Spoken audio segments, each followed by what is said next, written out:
I've never had more people in my life, like at Westfield or at an airport, people come up and go, can I see your ass? I was going down to Melbourne to host a TV show, and she was working and then flying back to Brisbane. I said, are you from Melbourne? Because I was going to do that classic TV wanker thing where I said, well, I'm just going to host a show. Maybe we can have coffee after. Classic TV wanker. Yeah. That's when my life changed, definitely. Because before that, I was happy to work for 3 months, be on TV, then go away for 6 months surfing. I love that about my life. I was the guy that after 6 months of a show go, gee, I hope this piece of shit gets axed soon so I can travel again. I think I know wherever I can, if it's good quality, and the price is right, then I'm bang up for it. Hey.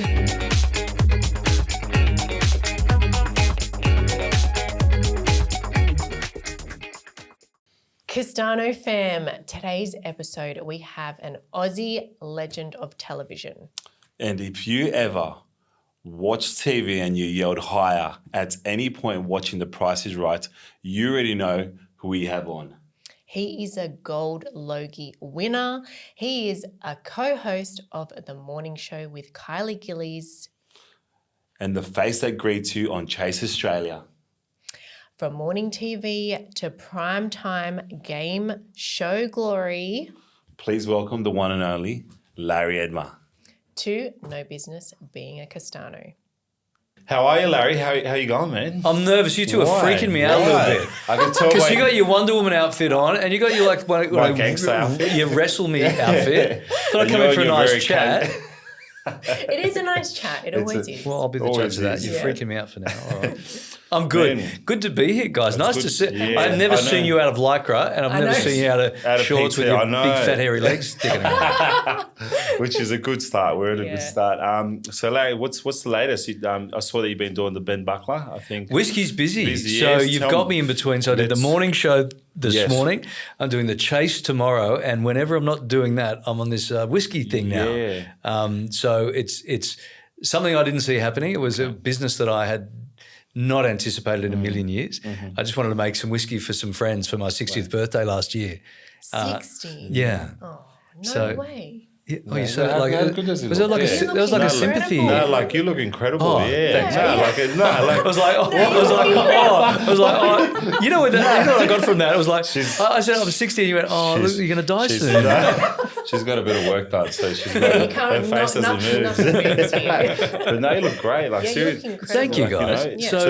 So that's what happened. Yeah, so I wanted to make 60 bottles of whiskey for 60 mates for my 60th birthday. Wow. And then I got together with these guys down in Corowa in Victoria. They're the Corowa distillery, and they're brilliant whiskey makers, distillers. And I came up with this flavour profile that I really wanted. So I don't like the heavy, smoky, peaty whiskies. I like more of a bourbon drinker, if anything. So I wanted to come up with a whiskey that I drink with my mates or my mum or whatever, like nice, accessible, nice, easy drinking. Came up with this. They said it's really nice. Can we put it on our bar for people to test when they come through the distillery? So it's a tourist attraction there. So they get hundreds and hundreds of people through each weekend in the buses testing the whiskies. And hundreds of people tested all their whiskies because that's what you go there and taste whiskies. And this one had no name, no association with me. They just had it in a clear bottle. And 95% of people who were tasting it were like, can we buy that? Wow. And it wasn't for sale. It wasn't a thing. It was just my thing. 60 mates. So we go, okay, let's send this off to San Francisco, the big World Spirits competition, which is, I think, 80 international judges blind tasting thousands of whiskies from all over the world, and it won gold. Wow. So then I put that on Instagram and it exploded. It was a business. It was not...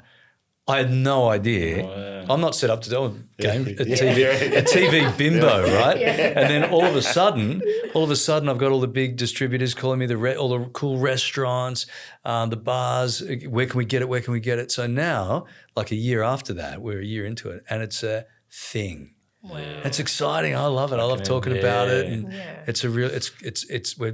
We've sent off pallets to China, and we're talking to Malaysia, some of the huge whiskey markets in the world, and we've made it. It's a cool, young, new whiskey. Yeah. So whiskies are like you think an old lawyer in an office at midnight on his own it's not that. No. Sitting down at Bondi, sitting at Icebergs, having a cocktail on a Sunday afternoon, it's that. So so we're really sort of embracing the beach fun culture, and that's getting heaps of traction. So it's super exciting. I'm learning as I go. And the name, I'm assuming, Ben Buckler. So I grew up at Ben Buckler's North Bondi. Yeah, I know where it is, man. All those mansions down there. Right. So I didn't grow up in one of those. Okay, all right. But there's 3 streets in Ben Buckler. It's the northern end of Bondi Beach. And when I was growing up, we moved around. I was in all those streets. So Ben Buckler was really important to me. Like everything major in my life, I learned how to ride a push bike. I learned how to surf in the North Bondi Kids Pool. Probably lost my virginity on the cliffs there somewhere. I don't remember. I don't want to be uncomfortable in here. That's probably where I'm That's where. Yeah. Okay, creepy dude. You don't want to know. But so all the early part of my life, Jai, our son, when he was born, we were living in Ben Buckler there in an apartment. So Ben Buckler is really important to me, the name. But as we've moved that around the whiskey circles around the world, people have, like, it's a cool name, like Jack Daniels and Johnny Walker and Ben Buckler, like it fits, right? It's solid. So It's a even if you don't know solid the Bondi whiskey name. link, it's still, people are really attracted. Of course. Yeah. Well, speaking of young, you were the youngest newsreader. 19 years old. Yeah. How was that? So how did when you say it, you make it sound unreal, right? When you say it, I'm like, no, you say it, and it sounds incredible. important. It is important. It is. No, I think it's super important, especially this, especially this day and age. What I find is like a lot of 19-year-olds are not striving towards that. I feel like, they're striving towards so many social media, going to uni, like all of those sort of Okay, things. because you guys are mates, I'm going to tell you the real story. Okay? Yeah, okay, tell us. me. Okay. Because when you say it, I go, oh, that's really cool. It sounds really credible. But I was a young kid in the newsroom. Yeah. And they said, we want to do 24-hour news, which means we have to do news overnight. And they said that to the group of journos, and no one wanted to work overnight. So I said, I'll work overnight because then I can surf all day. Yeah. So I became the overnight newsreader, right? Live national news. Wow. But it was at 3 o'clock in the morning. But you say it, and I go, whoa, I was a newsreader. 6 o'clock, nah. It was 3 o'clock in the morning. I had board shorts on under the desk, and probably no one was watching. But what it gave me was the title of the youngest national live newsreader. But it was 2 o'clock, 3 o'clock, 4 a.m. Yeah. But then from there, where did you go after that? Like, was that... Because, there's certain things in life that happen for a reason. And all of my life. Like after that, where'd you go? So my life is a chain of screw-ups. Yeah, and I'm same. So I'm TV's mate. I've been axed more than anyone on TV, right? So from the news, so I was in Channel 7 newsroom then, and then I went to a show called Good Morning Australia with Kerry-Ann Kennelly, and I was travelling around the world doing celebrity interviews for that and fun stories around the world.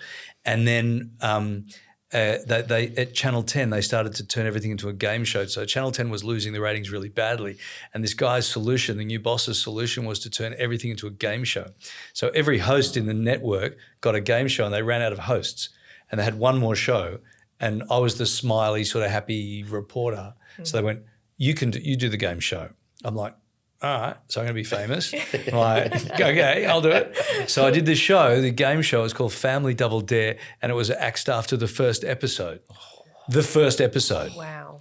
But, which was pretty devastating at the time. Yeah. But what it did, it showed then the industry that the young reporter from Channel 10 could host a game show. So I think I was all right at it, but the show was terrible, although I was probably shit at it as well.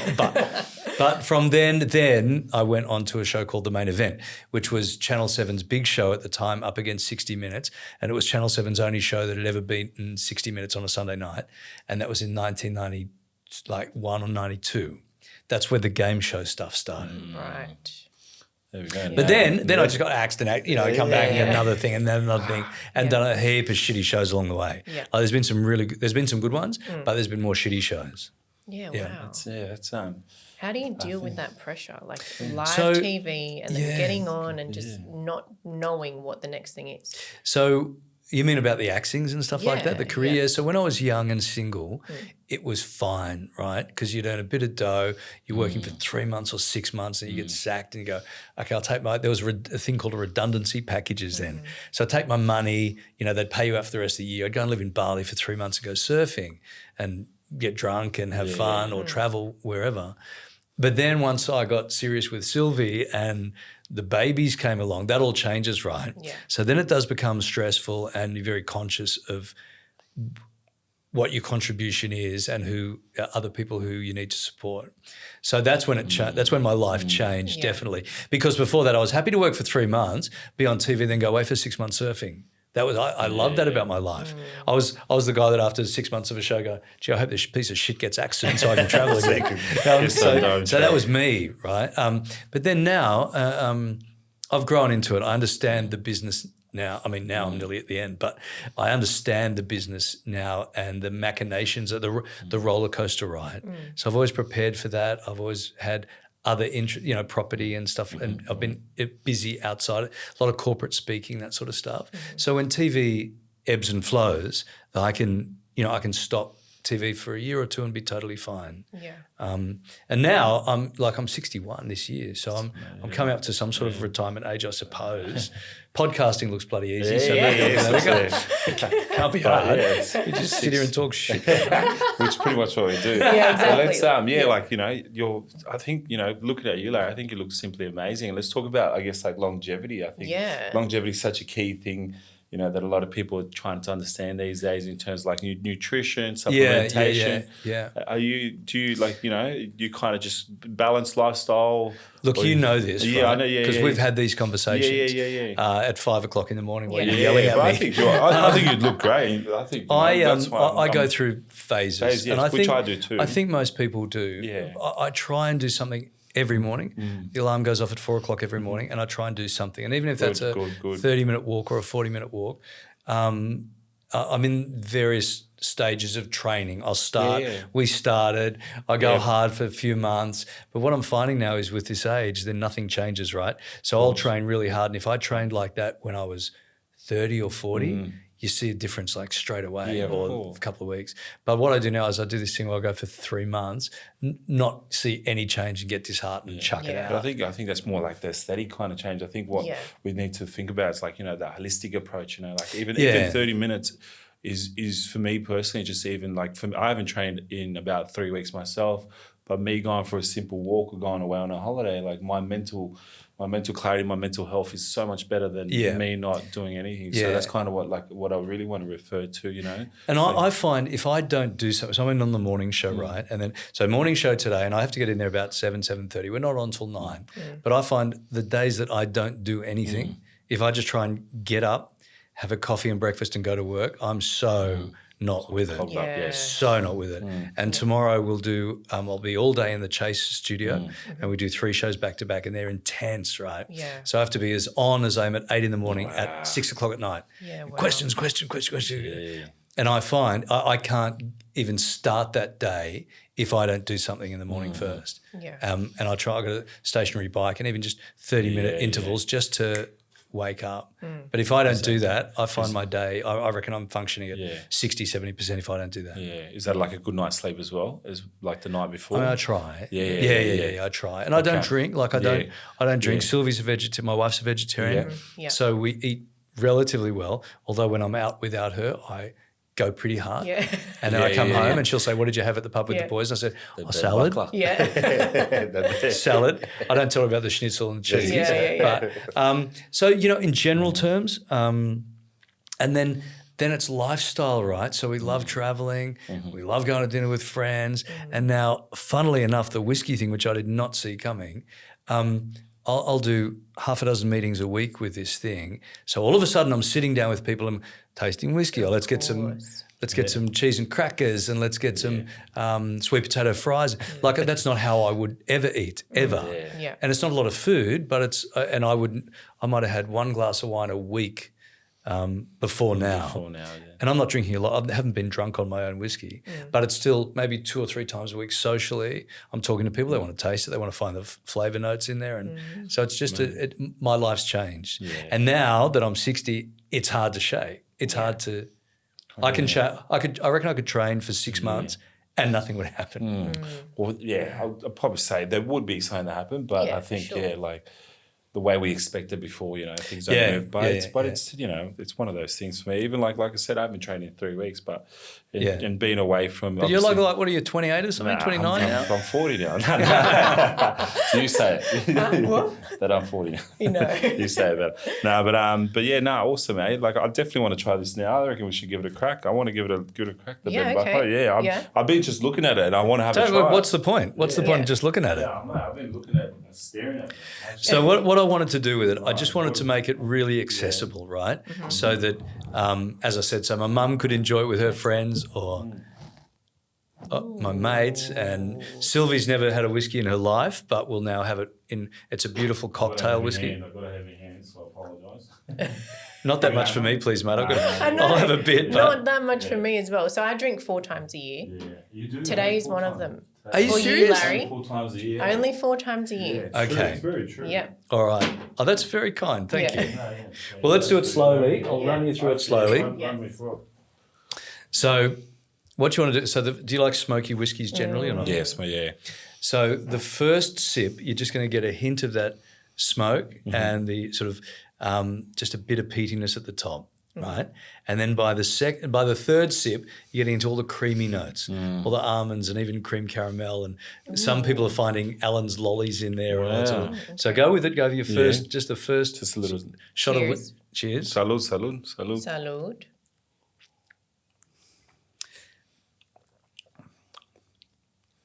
I like it. It's like, I think obviously with a bit of ice would be great. Ice is good too. Yeah. That opens it up. Yeah. Just kind of but The smokiness. it's easy. Yeah. It's got that goes down campfire. well. Yes. Yeah. And then by the second or third sip, you'll start to really get the. I mean, I hope you do. It's quite a good sales, big sales pitch. I hope you do. Yeah. I like it. It's really nice. It's easy, huh? Yeah, very easy. And that's what I wanted. That's I the didn't want important that thing that you big, say, peat easy. bomb, boring old man's thing. I wanted it to be fun. easy. Like this, you can, your friends come over for a barbecue and you go, let's grab one of these, chuck some ice in there and Yeah. off you go, or some ginger if you You want. can create some good cocktails with it too. The cocktails people and the food. The serious whiskey world can't think of anything worse than someone throwing whiskey in food. Yeah. But we've had some amazing chefs do some incredible stuff. with this. Well, I guess content as well. So have you been part of the content? I've seen some stuff that you've been doing as well. Who's the creative side on that one? You? Or you? Well, it depends on which one you're talking about. There's so many. I love your content that you post. I'm having fun with it. So the thing is, the whiskey world is relatively boring, right? And I'm going, this isn't. I didn't make this to be a boring old whiskey. This was for my mates for my 60th birthday. We're all going to have fun and enjoy it. So that was, the specific brief on it. So the content hopefully is the reflection of that. Yes. I specifically, and the hashtag is we're making whiskey unboring. So I don't want people to feel guilty about, a lot of people have got a whiskey in their shelf and it's like, saving that for dad's funeral or saving that for my kid's 21st or that's not this. This is This is to for enjoy. the. To enjoy. What do you think? Yeah, no, really nice. Really, really nice. Good. So how many drinks have you had this year? Yeah. Well, that's second. Second one. Second time, ticking it off. Okay, so let's bring it to. Let's go to. Mate, let's talk about the marriage. 30 years, eh? Yeah. Like I want to know about that as well. Obviously, we lasted, 18 months? No, it was 3 years we were married for, Amy. Yeah. No, was it? Yeah, mate. Well- Maybe I started counting wrong. I don't know. No, but we were Fine. together we grew up it's together. good. So very long Yeah. time. But then obviously during marriage we lost it and We became best friends, best best friends kind of. A lot of people say brother and Which- sister brother like. and sister, yeah. Okay. But actually, That's weird. Okay, that's a bit weird. I know every time I just see it. Anyway. Yeah, but what's the secret to 30 years? What's the secret? Yeah, because I'm writing notes right now. Yeah. So, Both of us especially are. I got a We new both partner. are. So, Yeah. So you're right. Are you remarried again? Are you, No. Nah, Yeah.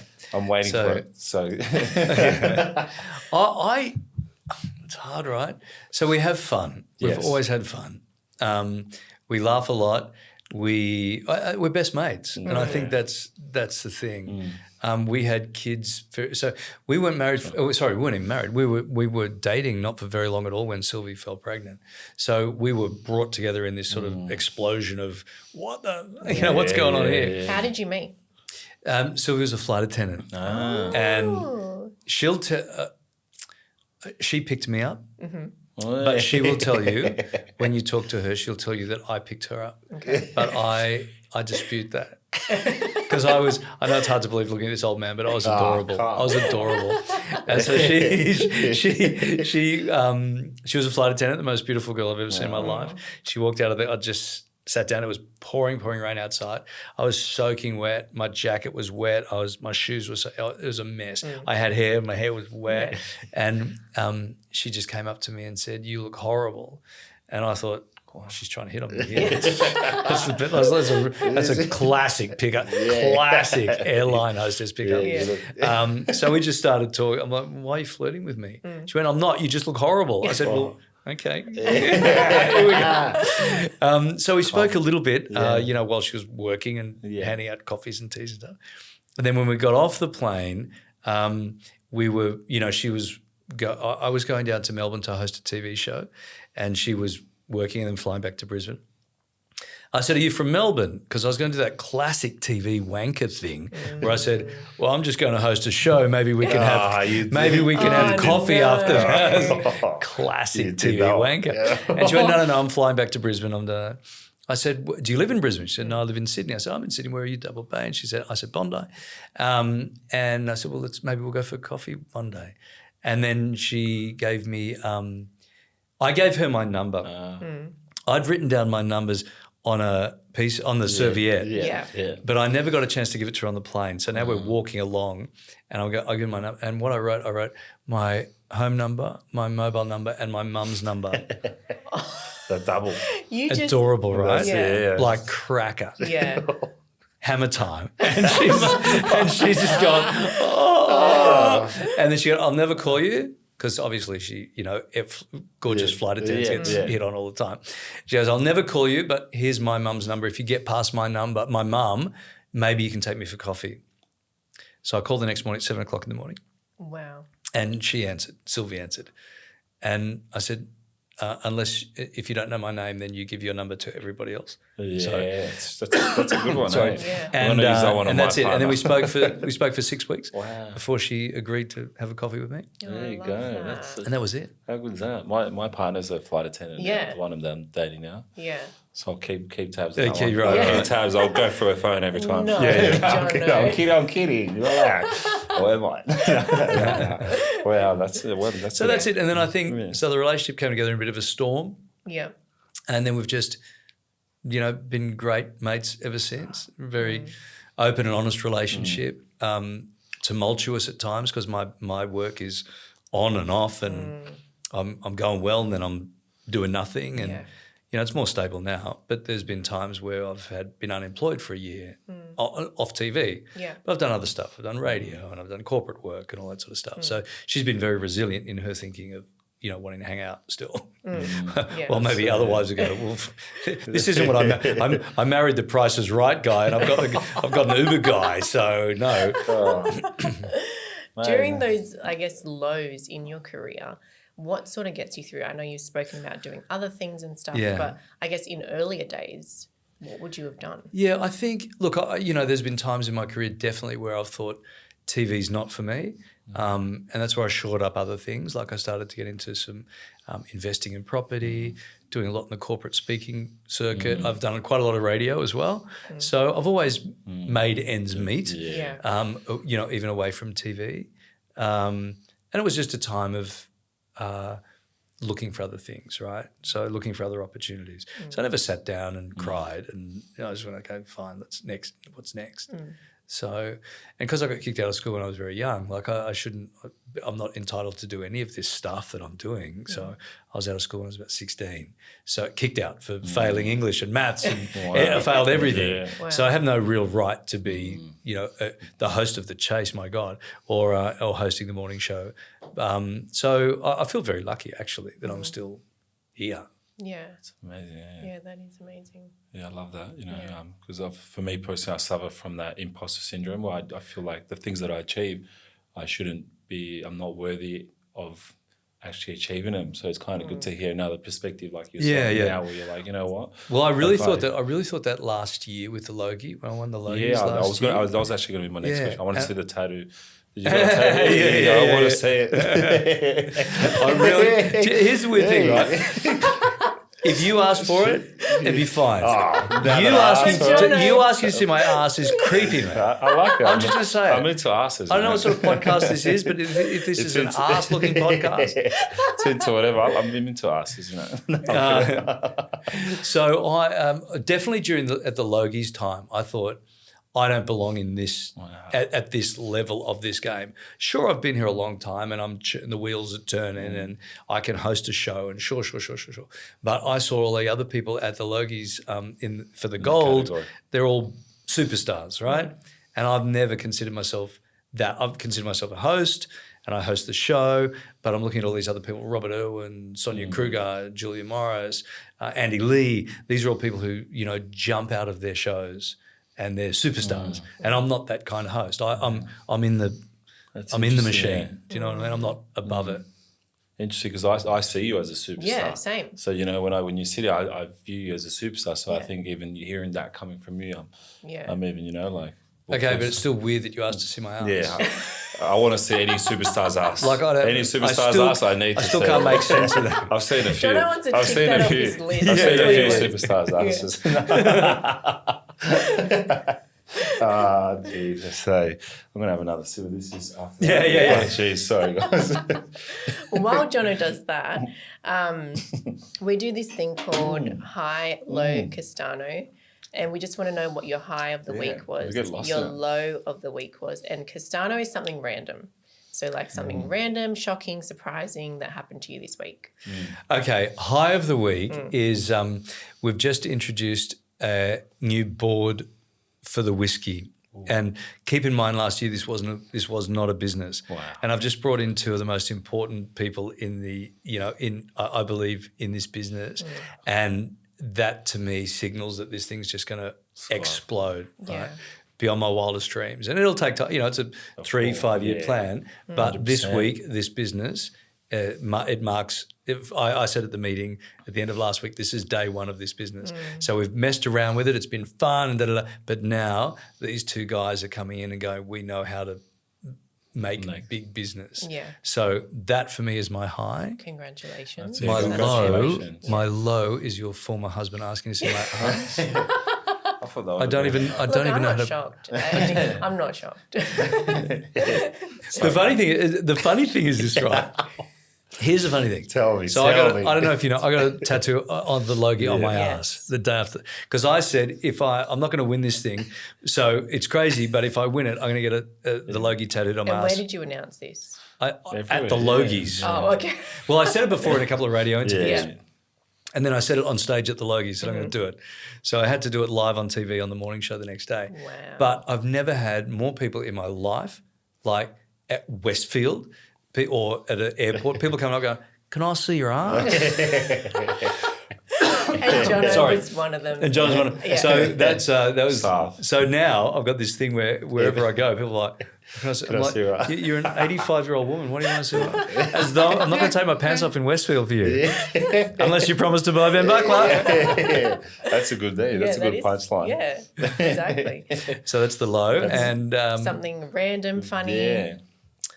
You can't use that one. You've used that already. What's that? I thought you were going to use my one again. No. What can I tell you? Random funny. It's always a tricky one. This is the tricky one, isn't it? Always. Interesting. Random funny. Or interesting. Yeah, or interesting. Like what happened to you this week that was something? Something interesting. Yeah. Oh, that's a good one. Yeah. No, I've got to think. Something interesting. Oh no, I'll tell you. It was another thing from the meeting. So we were talking about the tattoo on the ass, and the and this new guy's coming in and going, well, you know that because you won silver and gold Logie, and you got the gold Logie tattooed on your ass. He said now the whiskey's one's gold and silver, so you got to get the bottle of whiskey tattooed on your other cheek. That makes sense. So That makes sense. Does it actually make sense? It does. So now I've got to get a bottle of Ben Buckler tattooed on my other cheeks. Absolutely you do. Do I need to ask my wife or you just... heard it here first, guys. Oh, yeah. Breaking news. Larry's ass is up for sponsorship. There you go. That's a good one, eh? Oh. It's just some stories of bottles going back to my anyways, it's a bit R-rated, this story. Yeah, I don't know if we should, keep PG. Okay. Anyways, keep it PG. When I see a bottle these days now, it's just anyways, let's keep it PG. Okay, all right. I just started all of a sudden just put into it, I don't know. But okay, what about you, Amy? Oh, something random. Yeah, random. Come on. Okay. Maybe I could say my random one now with that story. Yeah, okay. We'll keep that after. Well, I mean, I went on a trip this weekend to Queenstown with my partner and my ex-husband. Still husband. Come on, still husband. Still husband. But it is my current partner and my husband to Queenstown. Like, I think a lot of people think that. Yeah, that's I was saying it to a meeting I just had before, and he was like, "What? That is so weird. Like, how do you find that?" That's very weird. Yeah, but it works. It works. Yeah, it did work. Yeah. That's amazing because whenever I even meet anyone, because Sylvia used to fly for an airline called Ansett that's no longer around, but whenever I meet, if a guy comes up to me and says, "I used to fly with your wife," I just punch him in the throat straight away. I don't know how you can go away with it. Yeah. No, it just works, eh? I think it's super, and I think with me, any partner that I do kind of obviously start a relationship with, I think they got to be very understanding about that. Like, I've actually met people where they weren't comfortable with that I just said, hey, this isn't going to work because at the end of the day, I think, me and Amy share such 17 years of friendship and, so many up businesses together. So many up and downs. Yeah. Like, I remember Amy, I used to work at Coles and she used to wait from the time that I started my shift to the time that I finished my shift. Yeah, so I was in uni at the time. Not many and people, I was studying in the car while he went and did a shift in. Oh, wow. In not many people, so you know what I mean? Yeah. Like, that stuff, like, not many people, and I felt like, when we did break up, there was a lot of people that said, I need to ask Amy. And I just kind of, I befriended those people and kept my relationship over that friendship with Amy. So I think it is an interesting kind of duo. That is interesting. Yeah. Sylvie would never have done that for me. Never. No, that is an extraordinary relationship, guys. Yeah. Thanks, it's interesting, right? It is. It's very interesting. But Larry, mate, thanks for coming on, eh? And it was great. For the first, mate, the Ben Buckler was amazing, you know what I mean? Like, I think it was literally, thanks for sharing that. No, I hope congratulations on the brand. It's incredible. I think it's great. Yeah. Like, the bottle looks amazing, tastes good. I'm not getting those weird the visions of the bottle, but that's right. Yeah, we'll talk about that after. I don't know. I'll talk about it after. But it was very off camera. It was very, very good. I liked it. Definitely. So they got it everywhere. I saw you went to China Doll. They had it. Bro, did you sit on a bottle, a glass bottle during a girl tour? No, a girl did. Don't. Lots of good restaurants. Lots of good restaurants. Cut that out. Cut it. Yeah. No, some of the coolest restaurants around, and of course around Bondi, everyone wants to be involved with it because it's Bondi born, right? Yeah. It's not made in Bondi, but it's Bondi born. So promenades all over it. North Bondi RSL. I'm going to the icebergs now. The depot. It's like everyone in Bondi. Hotel Bondi, all the guys are wearing the T-shirts. And do you just go in there yourself? Is that like you go in there yourself or like you create the relationship or how does that Well, most of them I know, you know right? Already, So, but I just like this, I go and say, do you want a bottle to try? And then that leads to if they like it, which everyone has liked it, then, and I think locals want to support locals. So there's great whiskies out there that you're going to get from Scotland and Ireland and America, even bourbons. But I think... But if this tastes better and it's local, I think if you just want to support Australia, of course, if the quality's there. So we've won gold at the biggest international spirits competition in the world. So that is a seriously good international whiskey. Yeah. But it's Australian made, and I think I know wherever I can, if it's good quality and the price is right, then I'm bang up for it. He's good. He's good. Well, thank you, Larry. No, it's so good to see you guys. Likewise, thank you, Larry. Thank you. Let's see where Ben Buckler goes. I'm really excited to see. Thank you. Lovely to talk to you guys. Thank you. Thank you, Melrose Future Lab, Australia's #1 longevity supplement, for sponsoring this podcast.